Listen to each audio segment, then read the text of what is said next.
Welcome to Telugu వంటల వినోదం. చాలా రోజులు గ్యాప్ వచ్చిందండి. ఇక్కడ చిన్న మినపొడియాలు టమాటా కర్రీ ఎలా చేస్తాను చూడండి. మినపొడియాలు ఉంటాయి కదండి, చిన్నగా పెట్టుకునేవి. వాటిని ముందుగానే ఆయిల్లో వేయించి తీసేసాను. తర్వాతగా ఉల్లిపాయలు, పచ్చిమిర్చి, జీలకర్ర వేయించి కరివేపాకు తోటి కొద్దిగా వేయించిన తర్వాత టమాటా వేసేసుకున్నాను. ఇందులోని ఉప్పు, పసుపు, కారం సరిపడినంత అన్నీ వేసుకొని కొంచెం టమాటాలను బాగా మగ్గనిచ్చినంత వరకు కొంచెం ఫ్రై చేశాను అనమాట. చూడండి ఎలా ఫ్రై చేసి ఎలా మగ్గిపోయింది. వాటర్ లేకుండా ఆయిల్ బయటకు వచ్చేలా. ఈ మధ్య వీడియోలు పెట్టడం చాలా లేట్ అయిపోతుందండి. ఇప్పుడు మళ్ళీ స్టార్ట్ చేశాను. తప్పకుండా చూస్తారు కదా మన ఛానల్ని. ఇవి చూడండి, టమాటా అంతా మగ్గిపోయిన తర్వాత కొంచెం నేనేమో వెల్లుల్లి, జీలకర్ర చితకొట్టేసి వేసేసి వాటర్ పోస్తాను.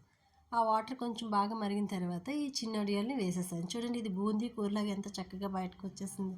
నీళ్ళన్నీ ఇంకిపోయిన తర్వాత వేడివేడిగా వామచారు కానీ మామూలుగా వేడి రసం వేసుకొని నంచుకున్నా చాలా బాగుంటుంది. లేదా వేడి అన్నంలోని కలుపుకొని తిన్నా చాలా రుచిగా ఉంటుందండి.